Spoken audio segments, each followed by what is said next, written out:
Hello and welcome to Campaign 9 Kindred Blood. I am your host as always, Virinity Void. And here we lay our eyes upon the map still at the very beginning. We have not proceeded at all just yet, for this is the second part of the prologue, where I go over the submissions of every single person and see, how they might fare given the circumstances surrounding them, as well as going over a couple of their national ideas. So last time in the prologue part 1, we left off, we finished up Pimenta's submission. So we will do Sekan, the Cyan Menace, Senor Mango, Duck, Pepsi, Kravens, and Monsert today. With that being said, you may notice a little bit something different. Between part 1 and part 2, I asked if I should put in a couple more vanilla tags here and there. And I got a resounding, yes from the people who wanted to chime in. So I did one in North America. This is Louisiana. I added in one for South America. I added in Peru. I added in one to Africa. That is Morocco. I added in 2 for Europe. One is Karelia, and the other is a tag from my own mod, Formables Extended. That is the United Isles, or Kingdom of the Isles. Oh, actually, they're not supposed to be Catholic. They're supposed to be Norse Pagan Reformed. Change religion KTI, Norse Pagan Reformed. There we go. With that being said, we did Kingdom of the Isles, Karelia for Europe. I did one for West and East Asia, so I did Mazandaran for West Asia, and then I did Liang for East Asia, and then one for South Asia, and that is Cirebon. Because, Java in this sort of area that's nearby to Borneo was kind of lacking. I mean, it still is in the Philippines, and also the island of Sulawesi, but at least one for Java is okay, because Malacca is right here. So is Liwi, Ayutthaya, Daiviet. You get the picture. Anyways, with that out of the way, let's go on to Sekan's submissions. The first one from Sekan is Samnium, the old Roman foe. The Samnite traditions are infantry cost minus 15% and yearly Republican tradition plus 0.45. The first national idea is transhumance economy. Being in the rugged and resource-poor mountains of central Italy, our economy is heavily pastoral in nature, mainly relying on livestock. Despite this, though, our agricultural industry still brings great prosperity and wealth. Production efficiency plus 15%. Their second national idea is Beliger Samnis. Samnite society is highly militaristic. Our cavalry and infantry were feared by the likes of the Romans, calling us the warrior Samnites. Our warriors are solely comprised of the upper classes, which allow them to be all well trained, making elite troops. Infantry combat ability plus 15%. War is going to occur early here amongst Sekan's submissions. Samnium is no exception. So, they're going to have cheaper infantry, so their economy is going to be helped out, but they may struggle against others. We shall see. I will also reveal the development map mode at the end of the prologue. The second submission from Sekan is the Etruscan League. Etruscan or Etruscan, however you want to say it. The first the traditions of the Etruscans are construction costs minus 10% and yearly prestige plus 1. The first national idea is Tarkhan and Ocnus. Etruria itself does not have enough land for our people to prosper agriculturally or commercially. Thus, starting in the 9th century BC, our people colonized lands to the north in the Po Valley, imposing Etruscan politics and culture on them. Global settler increase plus 15. The first states in Italy. Unlike the Italic people around us, stuck in their tribal ways, Etruria had achieved the status of a state, changing from monarchy to oligarchic democracy. The government is thus a central authority superseding any tribe. Government reform, progress growth, plus 15%. Like I said for the Samnites, it's going to be a little tough for the Etruscans to thrive, but, their economy, we'll see how it goes. They don't get any huge bonuses early on, just like the Samnites, so we shall see. I'm just checking a little bit of something inside one of the channels.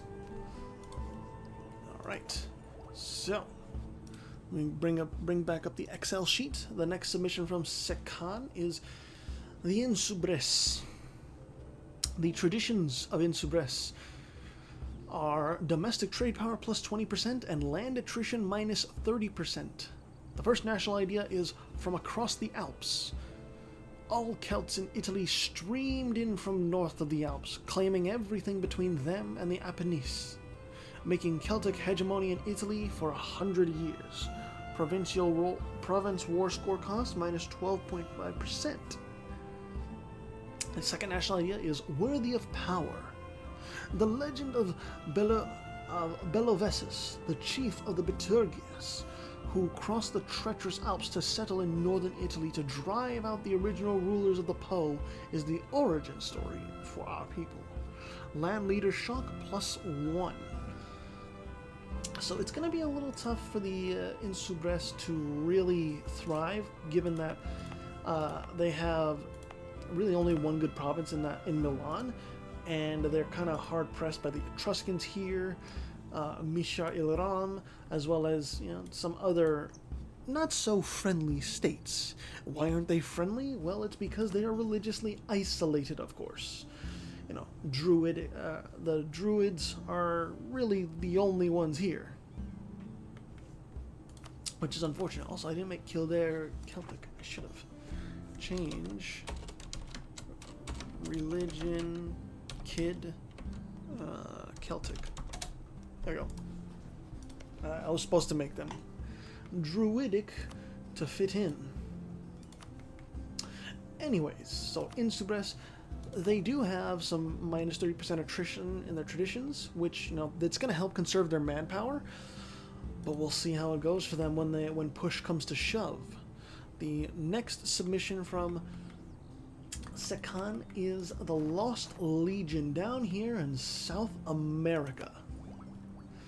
The traditions are cannot build over force limit, which completely makes sense. It's a lost Roman legion, and infantry combat ability plus 15%. The first national idea is building castra.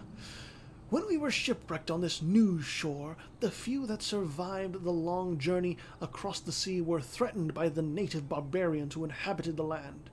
Thus, to defend our position, castra were constructed to house our people safely. Excuse me. Fort defense plus 15%. Second national idea is expansionist spirit. Being former legions of the Roman Empire, the expansionist spirit of our homeland still beats strong with us. Let us forge a new Roman Empire of the West. Settler chance plus 20%. So, gotta zoom out a little bit. The Lost Roman Legion is going to have a little bit of a tough time, given that they like Sekan's other submissions, they are religiously isolated, but if they're able to at least stabilize themselves and get a high enough force limit, they could stabilize and really cement themselves as a force in South America. Brazil should also be accounted for because they could expand pretty quickly along the coast and meet the Romans really early on. Wait, are they supposed to be Norse? I don't think they are. Let me check real quick. Where's the Finnish submissions? Because I can tell from here if they're supposed to be Norse or if they're supposed to be Hellenic. I'm pretty sure they're supposed to be Hellenic. They are indeed. So let me change that real quick. Some of the .cst files, the country or the submission files, they got a little buggy. Change religion D38. Hellenic. Hellenism.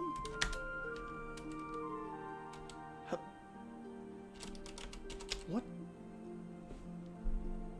I think I'm just gonna have to change this afterwards, or in the after I do this prologue. Other changes, unless I can find it in here. Druze, Zoroastrian, nope. Where is European pagan? It is. Is it Hellenic? I just tried that. Yeah, I think I'll do this. Do this before part 1 starts. I will change the legion around and make sure they have the proper religion. Rest assured that will be taken care of, but we have to move on to the next person who submitted stuff, and that is the Cyan Menace. He filled out all of his slots. First one we have here is Team No Name. Team No Name has in their traditions land force limit plus 15% and innovativeness gain plus 75%. First national idea is Golf Ball's Underground Factory. Golf Ball's Underground Factory is, as the name implies, an underground laboratory and factory used by Golf Ball for her experiments. The laboratory is filled with several machines and an incinerator which closes if it detects Golf Ball. Goods produced modifier plus 15%. The second national idea is but only days of flying. Team No Name, get on to Puffball ASAP. Ignores zone of control. Okay. Not really sure what to make of that description. But Team No Name, they are the smallest of the Cyan Menace's submissions. So these the plus 15% force limit should be really helpful early on, as well as when they get to goods produced plus 15%. That'll be very crucial in helping them, stay relevant as the others around them start to take off economically. The next one is Woe Bunch. The Woe Buncher ideas and their traditions have manpower recovery speed plus 10% and diplomatic reputation plus 1. The first national idea is, does anybody want to switch to our team? Being the smallest team, having 3 versus No Name's 19 and Woe Bunch, I'm sorry, I fucked that up.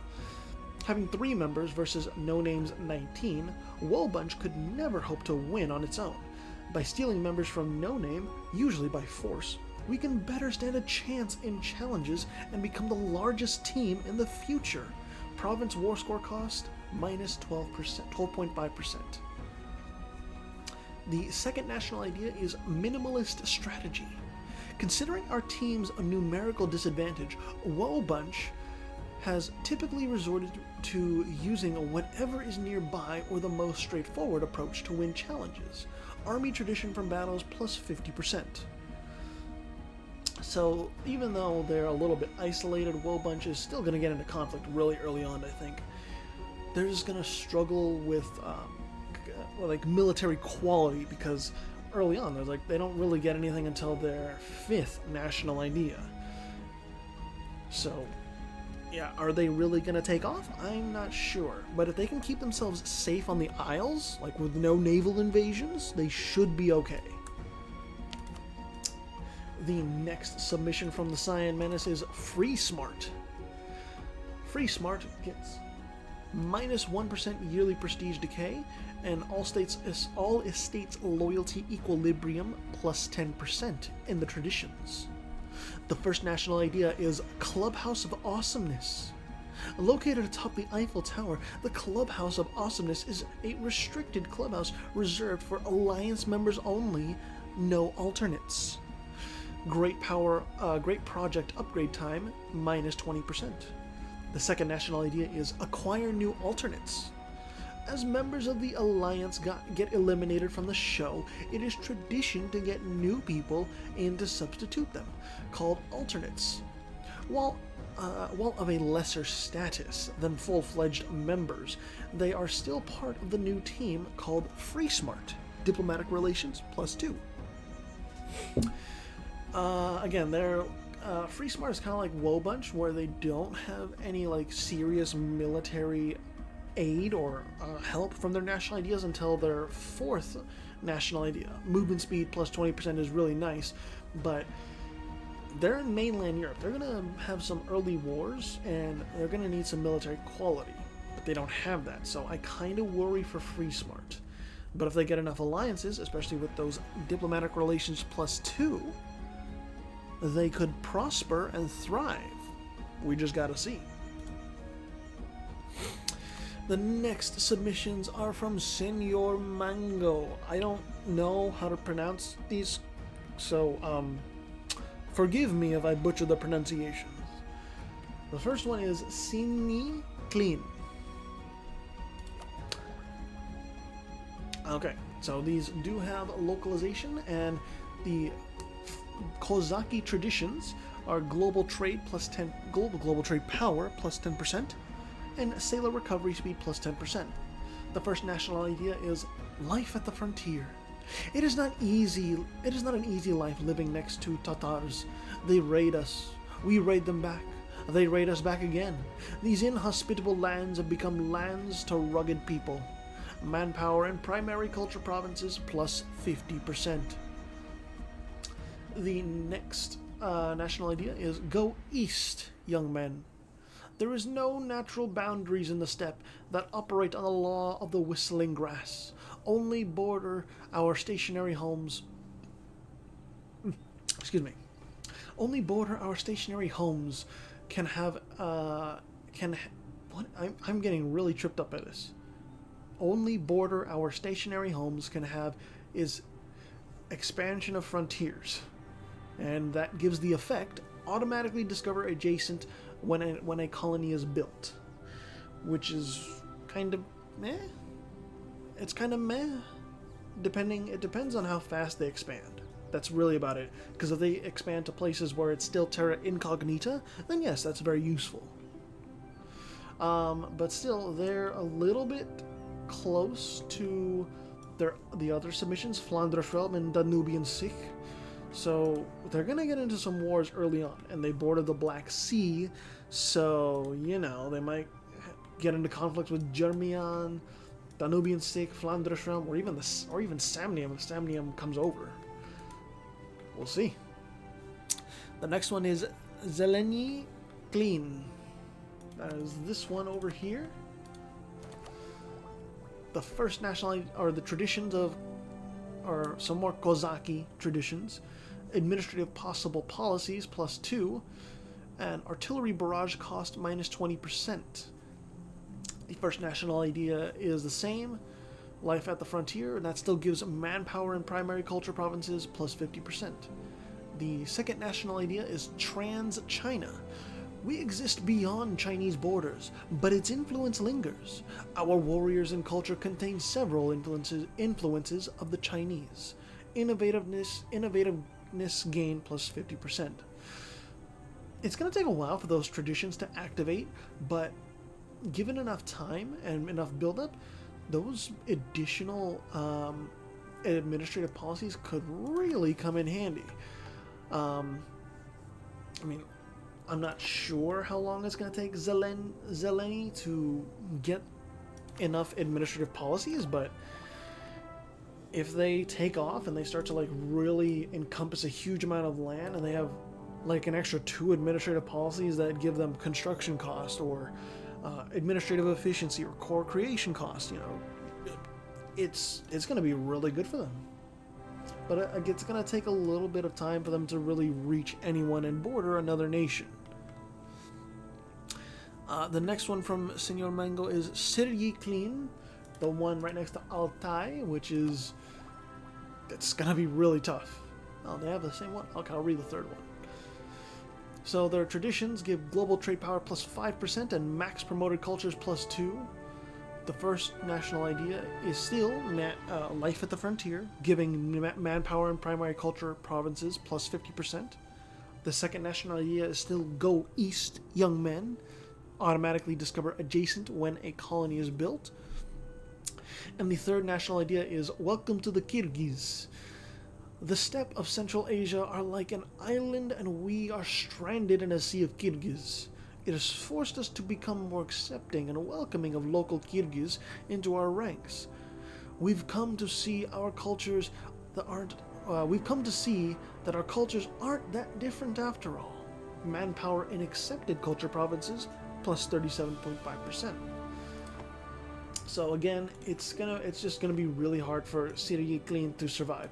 Altai starts with more troops, 8,000 to 6,000, and it's just, I don't know. They gotta really work to ensure that they don't suffer. But if they do die within like the first 2 or 3 years, that's not gonna exactly be surprising. In the test runs that I've seen happen, they pretty much almost always get consumed by Altai. It's unfortunate, but it's just how they are. The next submission from Senor Mango is the Danubian Sikh. One of the last submissions before submissions actually closed. So, more Kozaki traditions. Cavalry combat ability plus 20% and reinforced speed plus 15%. That's actually not bad. And then in the first national idea is Zaporozhets za Duniyam. In 1775, Ottomans gave us shelter after Catherine the Great ended our existence in Ukraine proper. Though we are crippled down to 1/3, we still have an opportunity to prosper. Construction cost minus 5%. Better a Turkish sultan than a Moscow czar. Had it not been for the shelter the Ottomans gave us, we would have been totally extinct, or we would have seen total extinction of our lifestyle and been forced into bondage of serfdom. Our Ottoman benefactors will not be forgotten. Tolerance of heathens +1. So they are definitely kitted out to go head-to-head with like the Flanders realm and Siniclin, and maybe even Germania. The thing is, the AI of Danubian Sikh might try for other parts of the Black Sea or the Aegean Sea, and thus, kind of suffer from disconnected land. I hope that doesn't happen, but it's a very real possibility with what the AI might want. What is their primary culture, by the way? Ruthenian. Got it. With that being said, we'll go to the last submission of Senor Mango, and that is Creole Occitania, because I can't really pronounce this one.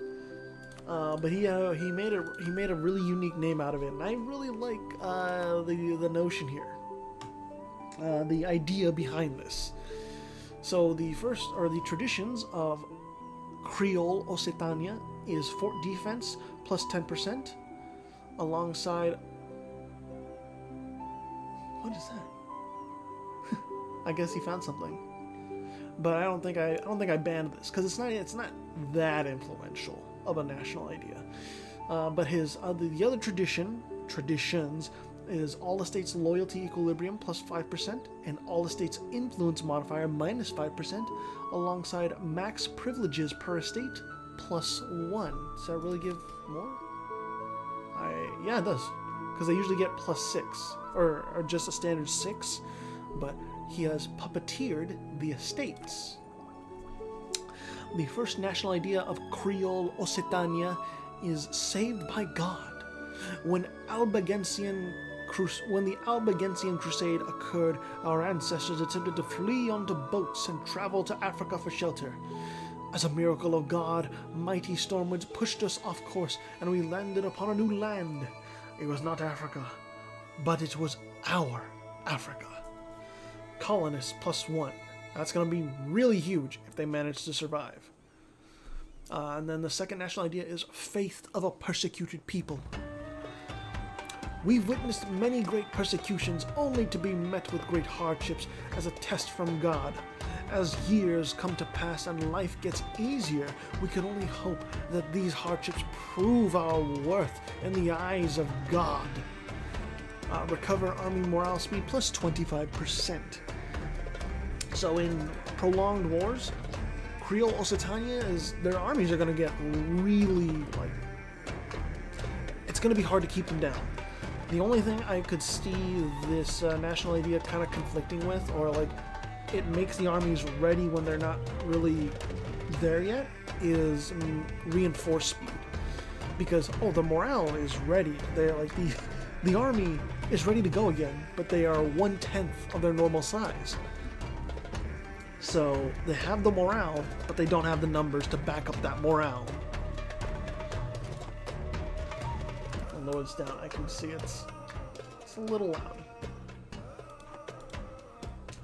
Anyways, those are Mango submissions. I really like the flavor you put in them, but I mean, I like most, if not all, the submissions.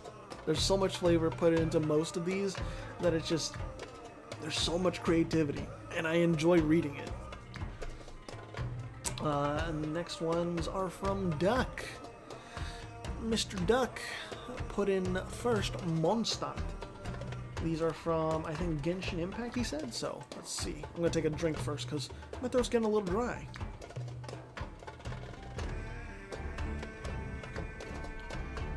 Ugh.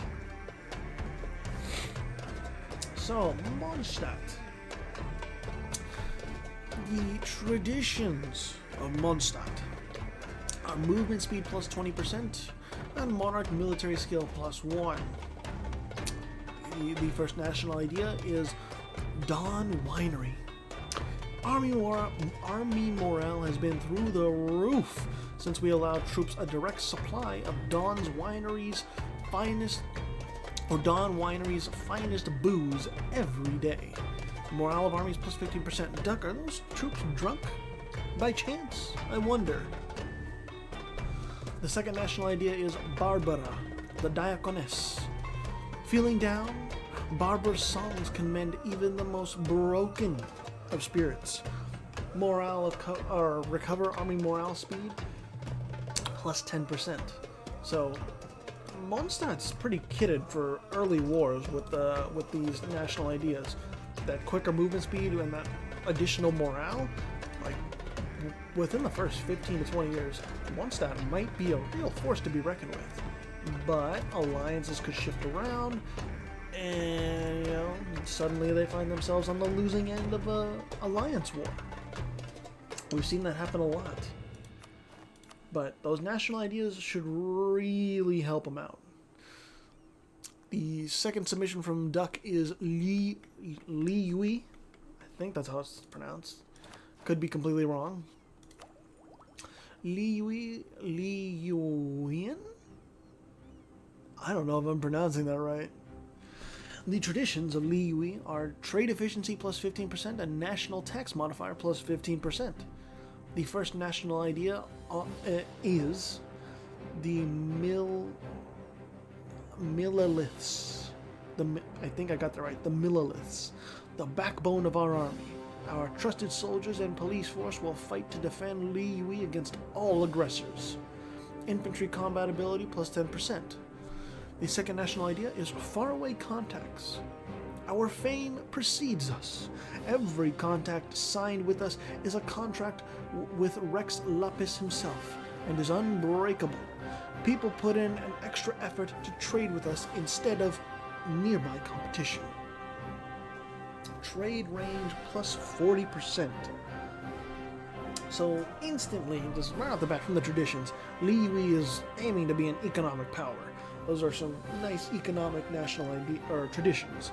And then they even have a little bit of military stuff to get them off the ground, or keep their neighbors away should war break out.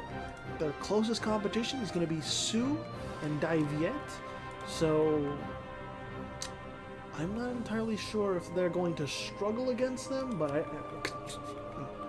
I don't know how much Daiviet has in terms of force limit. But Sioux is going to have to downsize because they're going to get that Empire of China modifier removed. And so we'll see how they turn out later. In part 1, of course. The next one from Duck is Inazuma.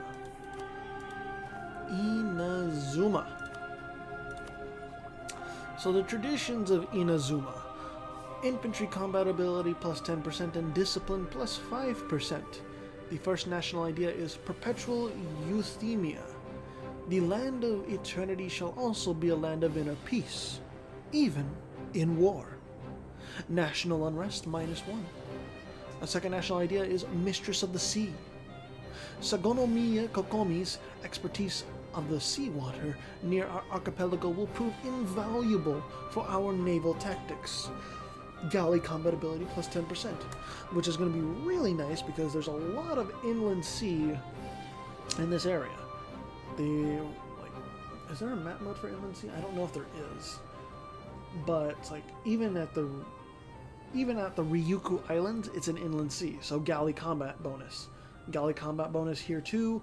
It's only when you get out to the North Philippine Sea and the Izu Islands that it's open. It's like there's no galley bonus there.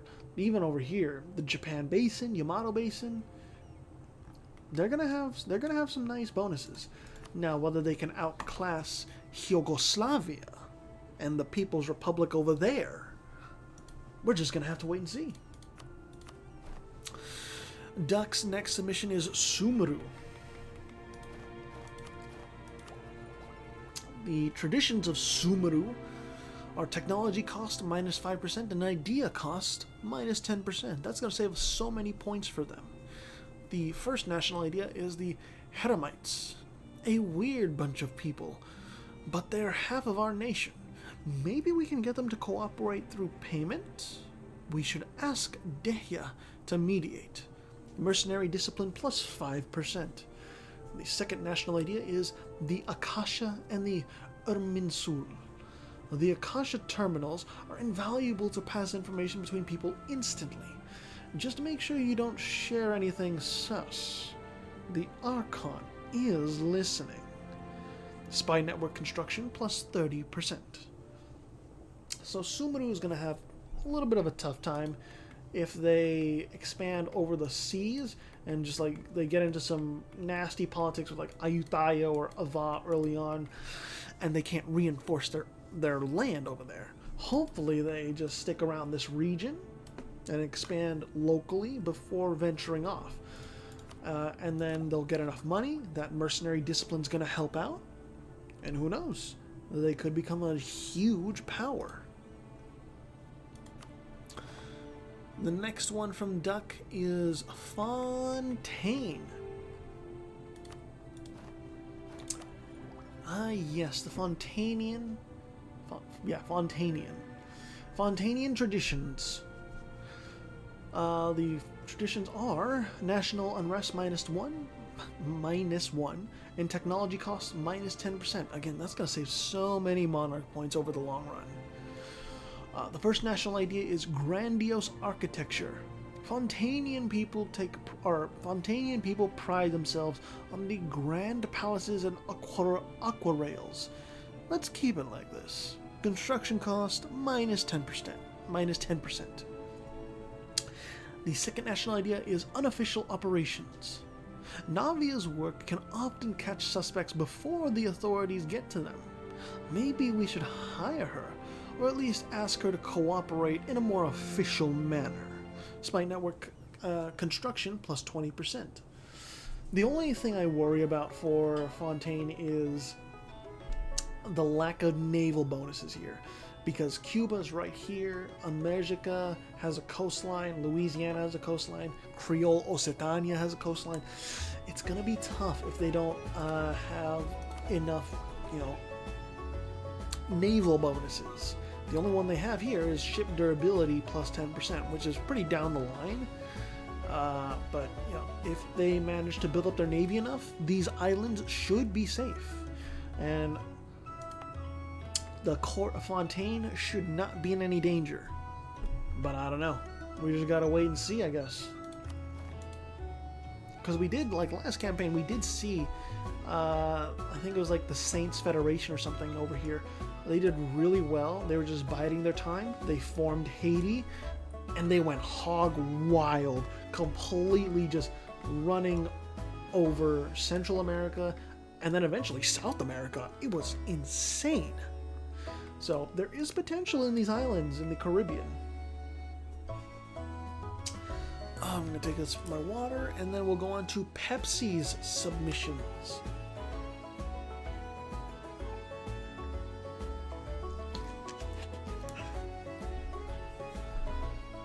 All right, Pepsi, what do you got for me? I believe Pepsi's submissions are based on dwarves from a D&D campaign of sorts, so let's see what we got. I don't think he made special descriptions for these. Yeah, I think these are just the same. Let me just check real quick.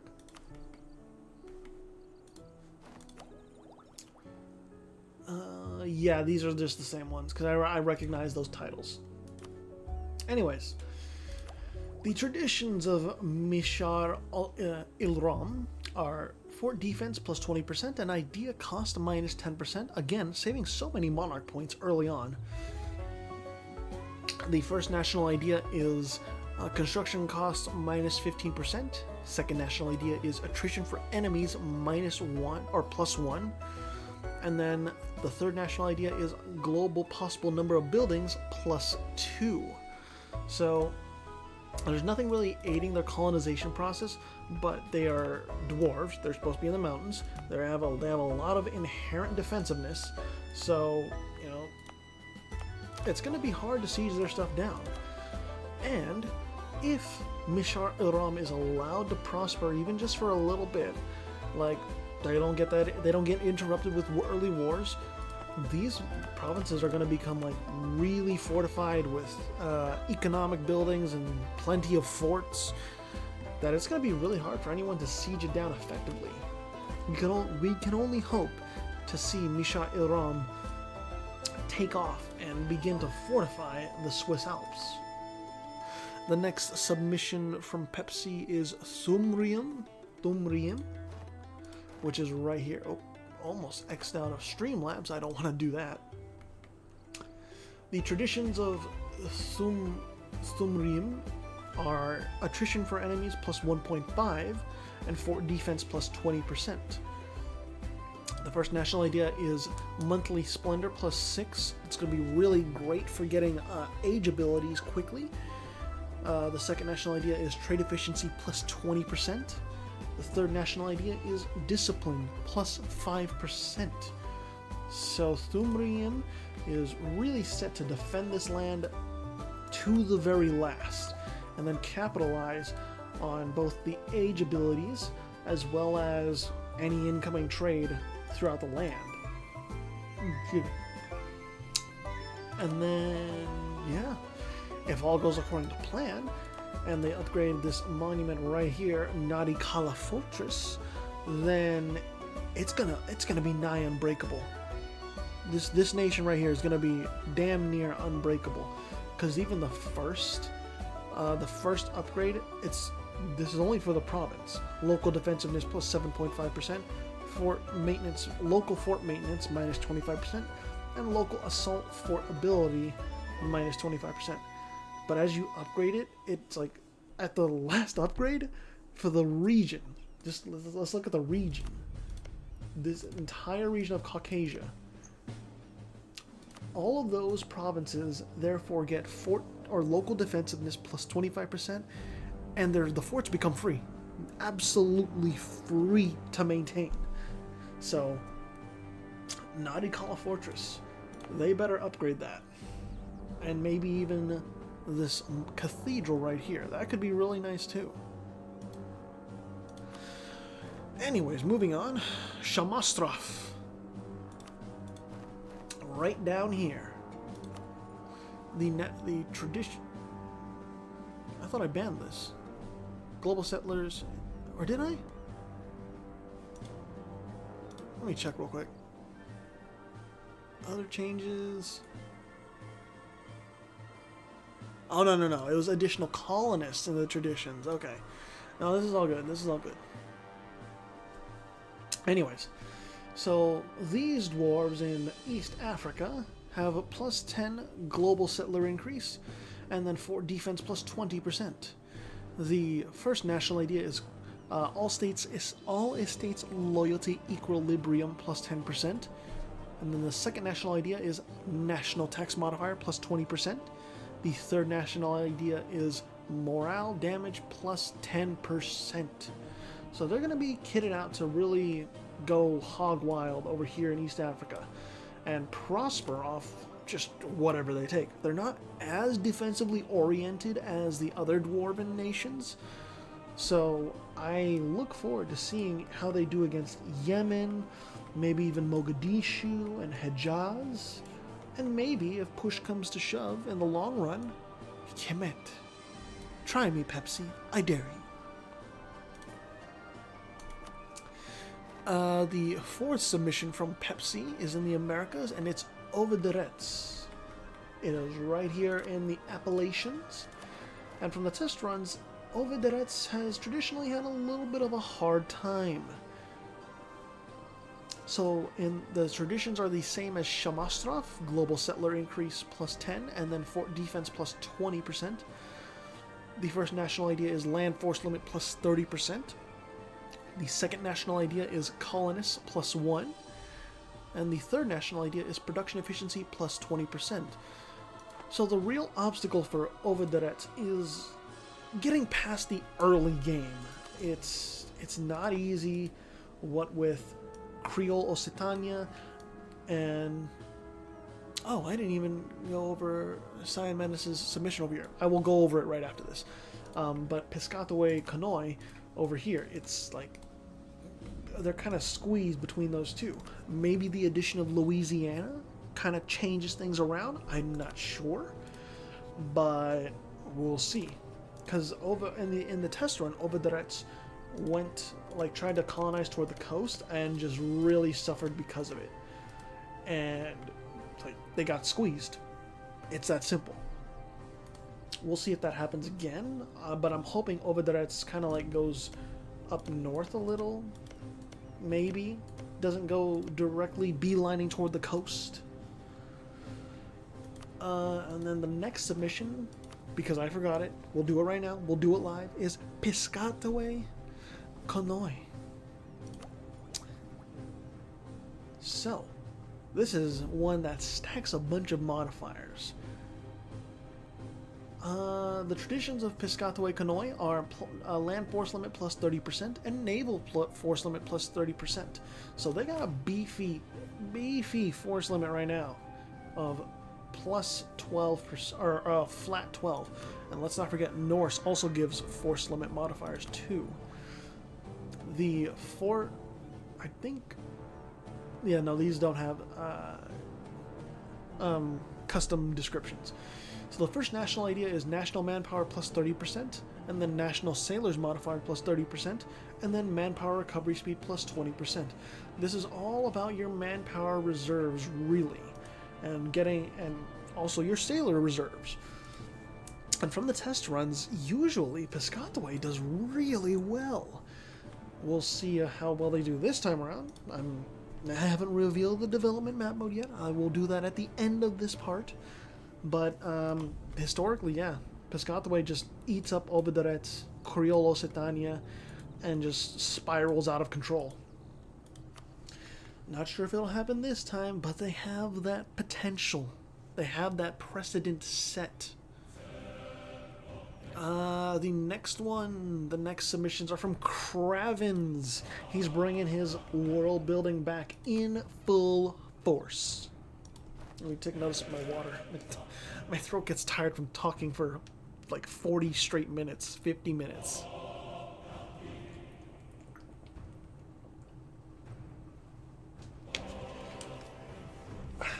Okay. Ready. Let's do this.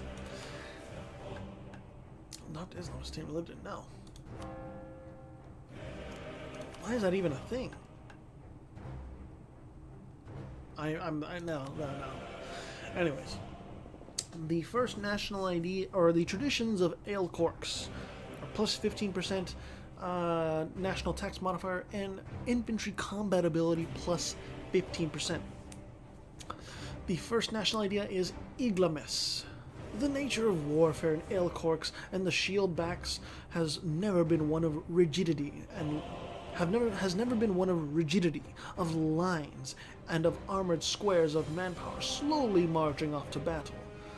Instead, what we've long been doing was the usage of light armored mounted infantry, traversing the fields spread out and converging before battle, making good use of the large equine population of our lands. This practice allows us to rapidly respond to new threats, moving our troops from one end of the country to the other in speeds seldom seen elsewhere, and it eases the burden of supplies, both on us and on them, as the spread out nature of deployments and every man's ownership of a horse makes foraging easier than one would think for our armies the size of ours. That was a really long run-on sentence. That needed to be broken up a little bit, but I understood it. That gives national supply limit modifier plus 15% and movement speed plus 15%. You don't see national supply limit used too much, but I think it's an underrated modifier in my opinion, especially later on. The second national idea is regulate the soldiers' obligations. By custom, we give our soldiers their spears, their helmets, their backpacks, and their shawls, and put the burden of buying the rest of their equipment on them. Our practices when it comes to this, however, are rather disorderly. We may buy too big a helmet, too costly a shawl, too flimsy a backpack, while some provinces may give our troops nothing, or just way too much. Either way, this phenomenon oft ends up wasting money and brings bloat to the bureaucracy. In standardizing the military, we must ensure the presence of reliable government employees in each military district to oversee and direct these distributions, and we must begin manufacturing some of the gear we give out ourselves to set a standard price, a standard size, and to have them immediately available for redistribution, cutting the often unreliable artisans we relied upon until now. Morale of armies plus 10% and regiment costs minus 10%. Again, I think I said this last campaign too. Aelcorks' national ideas are very strong. What's really going to decide things is how they do against Kraven's other submissions in the peninsula. What is going to happen with the politics around here? I'm not sure. The next submission from Kraven's is Takra. The first national, or the traditions of Takra are land force limit plus 20% and yearly army tradition plus 1. The first national idea is Folhak. Oh god. Is Folhaka's patronage. The Folhaka's worship was introduced to Takra by what was an enlightened group of mystics coming from lands that now lie buried beneath. This is a little loud. I can hear it.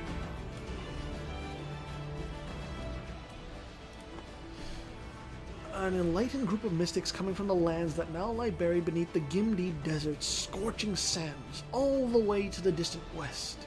The founding of the holy city itself can be attributed to them, for their monastery, now the Black Palace, and the safety of its walls attracted a great many people from across the land following the Great Calamity. While that religious group was quickly subsumed into the cosmopolitan culture it culminated, and we know little of what it preached or how it functioned, it imparted some rather indelible marks on the Takran nation, which can be vividly seen upon the modern day and age. Its chief deity, the blue-eyed, the Folhaka, Its chief deity, the blue-eyed, the Folhaka, perfectly encapsulates this lasting influence. Her worship stands true and firm. Her valorous, brave, and just values are upheld, and the matriarchal ways of her earliest-most followers have long melted into the psyche of our people. Our women pick up the spear with the same fervor as the men do, and our men tend to the home with as much care and finesse as the women. Chance and opportunity is the same for all, And wherever manpower is needed, there'll be plenty to spare. National manpower modifier plus 20%. Female advisor chance plus 100%. May recruit female generals. Does this mean like they're all female generals? I guess we gotta wait till the first month tick. The second national idea is... Oh my god, you are really trying my mouth here. Take that however you want. Yeah, that's right, I went there. Sterilhi? Sterilhi? Thaghodli. Oh my god, Sterilhi Thaghodli. Through centuries of strife and ceaseless conflict following the Great Calamity and the collapse of the First Empire, our people learned to adapt to their hostile new realities and thrive in them. Our girls and boys from a young age were all taught by their elders how to shoot a bow, to arm a crossbow, and to sharpen a sword.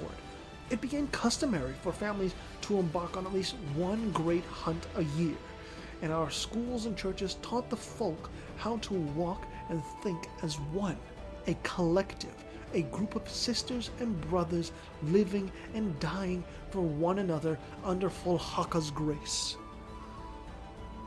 While we've certainly grown more cosmopolitan and superficial over the years, owed in part to our empire and in part to all those years that separate today from the tragedies of the past, with what once was a crucial act of necessity being made a circumstantial instance of cultural observance, it nonetheless provides a rigid backbone enough. It prepares the future conscripts for their service. It promotes discipline and camaraderie. It instills a matter of national pride in one's performance on the field. Discipline plus 5% and yearly army professionalism plus 1%. Holy gods, that was run on. Jesus Christ, man. Like, I appreciate the lore, Kravens. I really do. This is really in-depth stuff, but I feel like that second paragraph could be broken up a little bit with some periods. Because I'm trying to, as I'm reading this, I'm trying to imagine it along the way, but when there's too much in, one sentence, and it's only broken up a little bit by a semicolon, it starts to get fuzzy in my head, and I start reading the words in general. It doesn't feel right, but still, really cool, really in-depth lore, and I appreciate it. Takra is definitely the most militaristic that I think in the entire peninsula. I just don't know how they're gonna do against Selania, right next to them, along with Imansorks down here. Excuse me. Also, I gotta say, I really like Imansorks' flag. I like the crossed swords pointing down. The traditions of Imansorks, Kravens' third submission, is cavalry combat ability plus 20%, cavalry to infantry ratio plus 50%. So they're very much a cavalry-based nation. Oh no. Something went wrong with the localization. I'm not sure what. But I can go to the channel and read the title at least. We are not without hope here. Where is it at? Here it is. So I'll read the title from the file itself on my other screen. So the first national idea is titled Horse Lords. Self-serving transhumans that dwell due north of the Iman-Sahjor core, secluded, distrusting, chauvinistic, and militant, the so-called Horse Lords are a feudal society and powerful interest group in the matters of the state. Their world-renowned horsemanship skills and self-sufficiency make them a powerful asset to anyone who's secured their loyalty. Securing their loyalty is the catch, of course, for they are a difficult group, both to please and to approach, as their three great clans deeply distrust each other. So cozying ourselves up to one will close us off to the others. If we enter the king in as a neutral mediator in their disputes and create an office of coordinator for the clans themselves to vote on, then we'll be able to secure their compliance, our distance, and their war-ready knights alike. Cavalry cost minus 20%, and nobility loyalty equilibrium plus 15%. When they get the estate after the monthly tick. The second national idea is up the Fahlun. Fahlun is spelled Fahln. The Fahlun, or Valn, as the hillbillies on its western bank call it, is the third largest river in the Great Isle, draining Lake Sogda in the north to the Nisfan Bay to the south. It separates our native Imensach from the vile El Kodj and is one of the most fertile regions in the island, up there with the Akhto Basin, Sohra, and Afohra. Oh my god, oh my god, what is going on with these names? How do you do this, Kramins? What the fuck? I'll try and pronounce these again. The Akhto Basin, Sohra, and Afohna. With the local horse lords now loyal to us, we can provide them land further east to move to so as to free the farmlands for the crown's use. Settling the region with eager peripherals will kickstart quite the agricultural revolution for our great kingdom, and that'll make the cost of such moves well worth it. Goods produced plus 10%. The main thing about Imaen Sorks is that they are going to struggle being between Aelcorks and Takra. And to a certain extent, Selania too. If Selania falls to Takra, and Takra becomes hugely powerful, then, Imaen Sorks and Aelcorks are going to be in serious trouble. But if Imaen Sorks starts duking it out with Takra, and then Selania takes over, Imaen Sorks probably has a shot at greatness.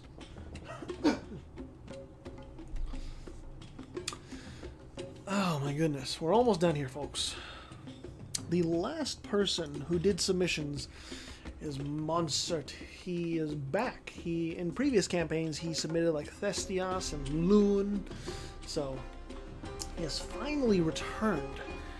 And he didn't do descriptions for his two submissions, but I'm happy he has submitted nonetheless. His two submissions are Selania and then over here Fonzel. So, the traditions of Selania are max promoted cultures plus 2 and shock damage plus 20%. They'll be really eager to fight early on with that shock damage. And then the first national idea gives yearly prestige plus 1. And then the second national idea gives diplomatic reputation plus 1. Then the third national idea gives morale of armies plus 15%. So their power spike is right from the get-go. Plus 20% shock damage. Selania is going to be a monster on the battlefield for like the first 100 years. But if Takra is able to build up their army in time before Selania can go after them, then Takra can probably put up a fairly good fight. But we shall see. Monsert's next tradition, or next fucking, what's it called? Submission, is Fonzel. The traditions of Fonzel are minus 10% technology cost and global prosperity growth plus 0.5. And it's only one. It's an OPM. It's a one province minor, but it's Catholic, so it has a nice plethora of allies to choose from. The first national idea is national unrest -2. The second national idea is fort defense plus 20%. And the third national idea is development cost -10%. So, despite them being an OPM, Fonzel probably has some hidden potential in them, especially with that technology cost -10% early on. They will be able to stock up some nice amount of monarch points and probably develop any land they take through colonization high into the sky. Like, I have to imagine Fonzel is going to be pretty well off. And I have to check, what did he want? Regular submissions, because for some reason his theocracy, clerical state. Oh no, that's Mondstadt. Fonzel is supposed to be, yeah. For some reason that didn't go through. I don't know why the Livonian absolute monarchy did not go through, but I mean, I guess that was changed. I guess you can't choose the Livonian ones anymore or some shit. I don't know. Yeah, like, you have not unlocked Livonian absolute monarchy, so you can't enact that. Even though I picked that at the beginning. So I guess just autocracy, unfortunately. Anyways, those are all the submissions from people so far. I got really nothing else to say other than, I'm really happy with the amount of creativity people came up with. From, like, Kravens' world building, he's still going at it. It's still really cool to see, especially with those damn names that fuck me up every time. It's hard to pronounce, but I enjoy seeing all of this creativity. Sekon's, like, classical and ancient submissions, the Flanders realm being reoccurring, and then even fucking, like, stuff from a YouTube, like, series being in here as nations. Like, that's fucking cool. I love it. And even stuff like Paradox coming back. Like, I think it's a cliche from Yayoi, but I'm not gonna object to it. Yeah, we come to expect this from Yayoi, and it's a nice recurrence. Even though, that usually kills my submission in the Americas. I'm not mad. Of course not. Anyways, I promised the development map mode at the end. Let's get to it. Here's the development map mode. I'll zoom out. Here's North America. And then here's South America. And then here's Africa. And then here's Europe. I'll zoom in on Europe just a little bit. And then most of Asia. I'll zoom in on, South Asia too. And then we have South Asia too. There's some really nice provinces in Australia. Whoever gets there is going to have a really good time. And then let's look at the Pacific. Hawaii actually has some nice land too. So, yeah. And I'll give a look at the leaderboard before we head into things. But keep in mind, the ones that I spawned in by console commands, they still need to state their stuff so that they actually have provinces with development and the game reads it like normal. So this list is subject to change after like the first month tick. So don't count on this staying the same when part 1 goes through. Anyways, here's also the religious map mode, but this is going to change too because, going to change the religions and the provinces to the owner's religion. Also, I should thank Mackie for that on here too. I thanked him before, but he made an event file where it changes the... I don't have to do anything. I don't have to do this like change religion of 111 Catholic over and over again. Mackie made an event file that just runs automatically in the background, so in the first month, or even the first few days, like, all of Aelcorx's land are going to flip to Orthodox, and also Aelcorxer culture. Or same with, like, Kemet. All of this land that Kemet holds is going to change to old, or Kemetic religion, and also old Egyptian culture. It just does that automatically, and then feudalism is also going to spawn in for them. It's going to be nice, it's going to be easy, it's going to be all good.